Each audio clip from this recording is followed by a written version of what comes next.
बच्चे के जो उसके लिए बेटा बलगम के लिए सबसे अच्छी चीज़ है कि एक तो आप जब बच्चे को नहलाओ तो हमेशा 1 चाय का चम्मच मस्टर्ड पाउडर डाल के बाल्टी में उससे नहलाओ तो बच्चे पे मौसम का असर नहीं होता। दूसरे ये कि ज़ाफ़रान ले लो, 1 पत्ता ज़ाफ़रान का लिया तुमने, गर्म पानी में घोला, घोल के हलक पे सीने पे ज़रा हल्का हल्का लगाया, दूध में भी थोड़ा सा डाला, पिला दिया। फिर अब बच्चा कितना बड़ा है ये मुझे नहीं मालूम, लेकिन एक मुनक्का ले सकती हूँ, मुनक्का काला वाले, काली किशमिश, उस पर चीरा लगाओ, चुटकी भर उसमें नमक, काला नमक लगाओ, तवे पे उसको हल्का सा गरम करो और बच्चे को तोड़ तोड़ के खिलाओ।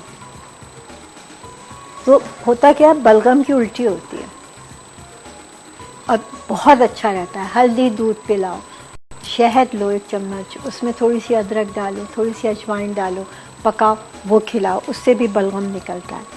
फिर अगर बच्चा समझदार है तो पानी गर्म करो, उसमें विक्स और नमक डालो, अब बच्चे को बिठाओ, ऊपर चादर डालो, बच्चे के साथ बैठो, बातें करो, खुद भी अंदर जाओ तो चादर के अंदर बच्चे से बातें करती रहो। बच्चे से बोलो मुँह खोल ले, गहरी सांस ले, नाक के ज़रिए सांस ले और मुँह के ज़रिए निकाले, नाक ऐसे करे और मुँह खुलवाओ उसका, उससे सब बलगम उखड़ता है।